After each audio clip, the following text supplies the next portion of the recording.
Adiala jail کا استحقاق ہے کہ وہ کسی کی بھی ملاقات روک سکتا ہے جب اسے لگے کہ سیاست کی جا رہی ہے اور قیدی جیل کے اندر سیاست کر رہا ہے. جو لوگ اندر جاتے ہیں وہ سیاست کرتے ہیں, جو باہر آتے ہیں وہ سیاست کرتے ہیں.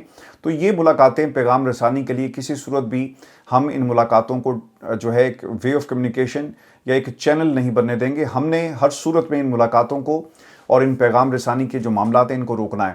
اب دوستو سوال یہ پیدا ہوتا ہے کہ کیا عمران خان کی ان ملاقاتوں کے حوالے سے جو کوششیں ہو رہی ہیں اسے پبلکلی ڈسکس ہونا چاہیے. دیکھیں, اگر سہیل افریدی بہنوں کی ملاقات کروانے میں کامیاب ہو جاتے ہیں تو میرا خیال ہے کہ اس سے بڑی کوئی جیت نہیں ہوگی. اور اگر خاموش رہ کر بہنیں اپنے ٹویٹر اکاؤنٹس اور جو انٹرویوز ہیں وہ نہیں دیتی اور اس کے بدلے عمران خان کی ملاقات کروا دی جاتی ہے تو اس سے فائدہ پتہ کیا ہوگا؟ ایک فائدہ یہ ہوگا کہ ایک تو بہنوں کی تسلی ہو جائے گی, دوسرا ہمارے سامنے جو اصل حقائق ہیں وہ آ جائیں گے کہ عمران خان کی اس وقت سچویشن کیا ہے, حالت کیسی ہے, اور کم از کم آپ کو اگلے 6 سے 7 ماہ کا جو لائے عمل ہے وہ آپ کے سامنے ہوگا کہ آپ نے تحریک کو کیسے چلانا ہے. اور جب Salman Safdar friends of the court بن کر عمران خان سے مل کر آتے ہیں تو انہوں نے باہر آ کر فوری طور پر گفتگو نہیں کی بلکہ اپنی رپورٹ کو اگلے دن سپریم کورٹ آف پاکستان میں جمع کروایا. وہ سیاسی بات نہیں کریں گے, اور اگر کریں گے بھی تو اس پہ کوئی یقین نہیں کرے گا. یہاں پر بہنوں کی بات کے اوپر کوئی یقین نہیں کرتا کہ جناب جب تک ہمیں عمران خان بلا کر نہیں کہیں گے ہم آپ سے آپ کی اس بات کے اوپر عمل درآمد نہیں کروائیں گے. اور دیکھ لیں کہ تحریک انصاف نے ایک پریس کانفرنس نہیں کی. تو اس پورے ماحول میں علیمہ خان کا بہنوں کا اندر جا کر اپنے بھائی کی جو صحت ہے اسے دیکھنا بہت ہی ضروری ہے. اور ایک بات دوستو جو بہت ہی امپورٹنٹ ہے کہ سب سے پہلے عمران خان کی صحت, عمران خان کی آنکھ کی ایکچوئل سچویشن. جب 85% بینائی ضائع ہوگی, اور سلمان صفدر بار بار یہ کہہ رہے ہیں, تحریک انصاف پورے یہ جو کنبہ ہے اس کو چاہیے تھا کہ بیٹھ کر پریس کانفرنس کرتا, لیکن انہوں نے ایسا نہیں کیا. پوری اپوزیشن بیٹھ کر پریس کانفرنس کر رہی ہوتی تو اس کا ایک امپیکٹ کریٹ ہوتا, ان کو بھی اندازہ ہوتا کہ یار یہ سارے ایک ہیں, ہم ان کو نہیں مار سکتے. لیکن یہ اکٹھے بیٹھ کر پریس کانفرنس بھی نہیں کرتے. ٹھیک ہے, آپ رہائی کے لیے کچھ نہیں کرنا چاہتے اور آپ سمجھتے کہ ڈنڈے پڑیں گے جیسا لطیف کھوسا نے کہا, لیکن عمران خان کی صحت کے حوالے سے تو زور لگایا جا سکتا ہے. باقی معاملات آنے والے دنوں میں انشاءاللہ ٹھیک ہوں گے, لیکن کوشش یہ ہے کہ عمران خان کی جو آنکھ کا معاملہ ہے اس کے اوپر کہیں سے بھی اگر آپ کی کوئی ملاقات کا راستہ آپ کو نظر آتا ہے تو اسے ضرور اویل کیا جائے. اور اس میں کوئی برائی نہیں کہ اسے اگر خفیہ بھی رکھا جاتا ہے. لوگ سہیل افریدی پر تنقید کر رہے ہیں, شفیع جان پر تنقید کر رہے ہیں, میرا نہیں خیال کہ اس میں تنقید کی بات بنتی ہے. اور اگر عمران خان کی صحت سے متعلق جو جینوئن رپورٹ ہے وہ باہر آتی ہے, بہنیں اگر ملاقات کرتی ہیں, تو میرا خیال ہے کہ اس پریزنٹ سچویشن کے اندر اس سے زیادہ بڑی کامیابی تحریک انصاف کی نہیں ہوگی. اور کوشش ان کو اس ملاقات اور بہنوں کے حوالے سے جو ہے وہ کرنی چاہیے. اور پھر یہ جو میں آپ کو کہہ رہا ہوں نا کہ راستہ نکلنا چاہیے, عمران خان کی صحت, عمران خان کی آنکھ کا معاملہ, اسے دیکھا جائے پہلے, سیاست بعد میں ہوتی رہے گی. وہ میں کیوں کہہ رہا ہوں؟ دیکھیں, ایک اور انٹرویو ٹائمز کے اندر چھپتا ہے بہنوں کا, جس میں انہوں نے کہا جی کہ 85% عمران خان کی آنکھ ضائع ہو چکی ہے. اب جمائمہ بھی یہ بات کر رہی ہیں, انہوں نے دی ٹائمز جو سنڈے ٹائمز ہے اس کا حوالہ دیا, جس میں انہوں نے لکھا کہ عمران خان کی ایک آنکھ ضائع ہوگی. خاندان کے لوگ ہیں نا, ایک سابقہ اہلیہ ہے, باقی بہنیں ہیں, بیٹے ہیں جو آپ کو بار بار بتا رہے ہیں. تو پھر اس پورے ماحول میں جنہوں نے سیاست کرنی تھی, جو وقت تھا ڈٹ کے کھڑے ہونے کا, جو وقت تھا پاکستان میں جمہوریت کو ٹکر دینے والوں کو ٹکر دینے کا, اس وقت تو انہوں نے کچھ کیا نہیں.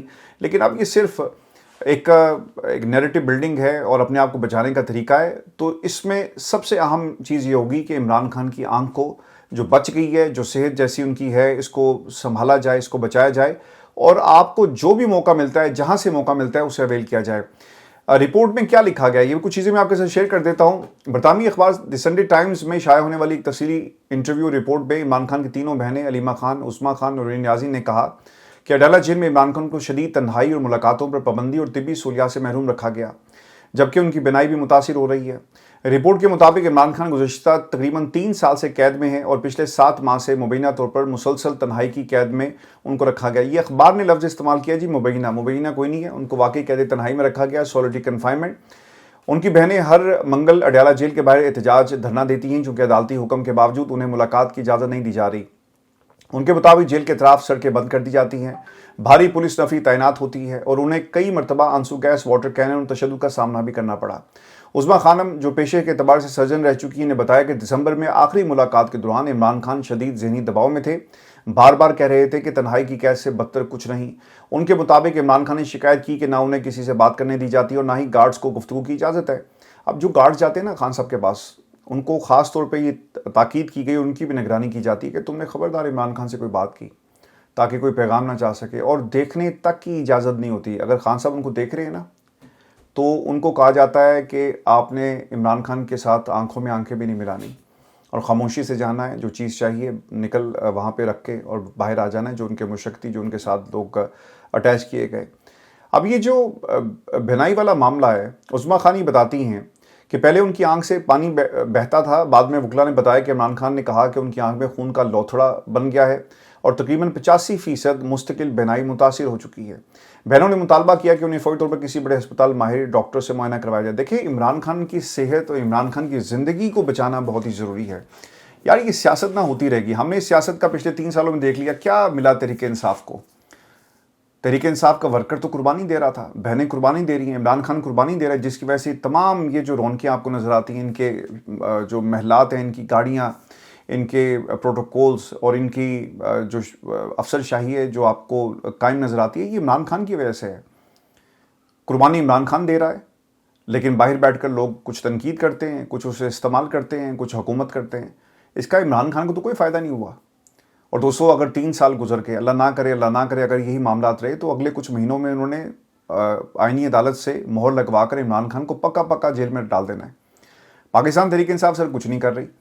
جب میں تحریک انصاف کی بات کرتا ہوں تو میری مراد بیرسٹر گوہر سے ہے، میری مراد شیخ وقاص سے ہے، میری مراد سلمان اکرم راجہ سے ہے، میری مراد ان تمام لوگوں سے ہے جو عمران خان کے نام پر پاکستان کے اس ایوان کے اندر موجود ہیں، مرکز میں، صوبوں کے اندر، عمران خان کی وجہ سے ہے۔ لیکن آپ کو کوئی حکمت عملی نظر نہیں آتی۔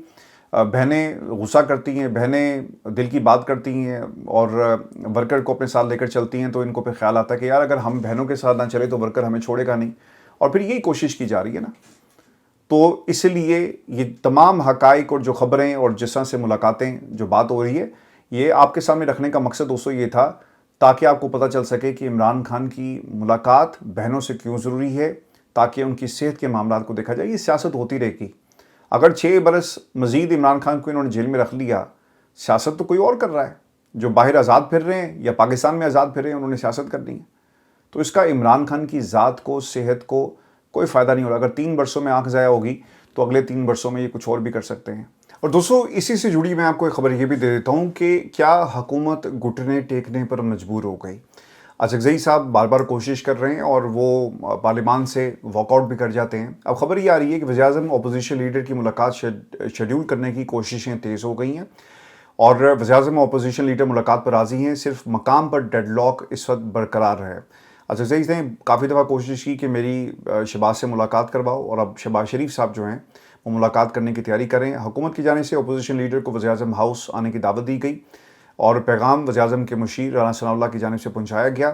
اپوزیشن لیڈر کا ملاقات نیوٹرل وینیو پر کرنے کا اصرار ہے۔ ملاقات کے لیے رانا ثناء اللہ کی رہائش گاہ پر غور کیا جا رہا ہے۔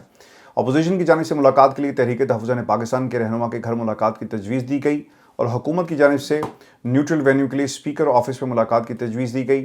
ملاقات کیوں ہو رہی ہے؟ سہیل افریدی نے کل پھر اڈیالہ جی آنا ہے، اس قسم کی خبریں آ رہی ہیں، کیونکہ مجھے ایسا لگتا ہے کہ اس خبر میں صداقت نہیں ہے۔ اور اگر آپ کو یاد ہو، کے پی ہاؤس پہ جو پریس کانفرنس سہیل افریدی اور علیمہ خان نے مشترکہ پریس کانفرنس کی تھی، اس میں علیمہ خان نے سہیل افریدی کو مخاطب کرتے ہوئے کہا تھا کہ سہیل افریدی صاحب یہ نوٹ کر لیں، اس دفعہ منگل کو گزٹڈ ہالیڈے ہے تو آپ نے اگلے منگل کو آنا ہے۔ تو آئی ڈونٹ نو کہ وہ جاتے یا نہیں جاتے، لیکن ایک چیز دوستو اس میں بڑی امپورٹنٹ یہ ہے کہ اچکزئی صاحب کی اگر ملاقات ہوتی ہے تو کم از کم عمران خان کی صحت کے حوالے سے اور انہیں حل شفا منتقل کرنے کے حوالے سے کوئی نہ کوئی راستہ ضرور نکالنا چاہیے، چونکہ دوسری طرف سے آپ نے تمام چیزیں ان کے ہاتھ میں اب دے دی ہیں اور سب کچھ اتنا وہ کنٹرول کر چکے ہیں کہ اب انہوں نے ملاقاتیں بھی بند کر دی ہیں۔ عمران خان کو سزا دینے کے لیے وہ تلے ہوئے ہیں اور وہ کچھ بھی کریں گے۔ میں آپ کو نا اس کی ایک ایگزامپل اور بھی دے دیتا ہوں، اور یہ بھی بہت تکلیف دہ ایگزامپل ہے۔ آپ نے عالیہ حمزہ کی کارکردگی کو دیکھا، آپ نے عالیہ حمزہ کی جو پوری سیاست آپ کے سامنے ہے کہ کس طرح سے چادر چار دیواری کے تقدس کو پامال کر کے مسلسل ان کے گھر پہ حملہ کیا جاتا ہے، اور ان کی بیٹیاں بار بار ٹویٹس بھی کرتی رہی، اور پھر عالیہ حمزہ کو سزا دے دی جاتی ہے کیونکہ وہ پنجاب میں متحرک تھی۔ پنجاب کے لوگ باہر نکلے، پنجاب کے لوگوں نے عالیہ حمزہ کی قیادت کے اندر اڈیالہ کے باہر آ کر دھرنے بھی دیے۔ تو اب خبر یہ آئی ہے کہ یہ جو چیز تھی نا، طاقتوروں کو پسند نہیں آتی کہ یار یہ علیمہ خان کے ساتھ کھڑی ہو جاتی، جا کے پنجاب کو ایکٹیو کر رہی ہے، تو کیوں نہ اس کو روکا جائے، تو سزا ہو گئی۔ اب خبر یہ آ رہی ہے کہ عالیہ حمزہ کی 9 مئی مقدمات میں سزاؤں کے خلاف درخواست کی سماعت تھی، تاہم اہل خانہ اور وکلا کی عدالت پہنچنے پر معلوم ہوا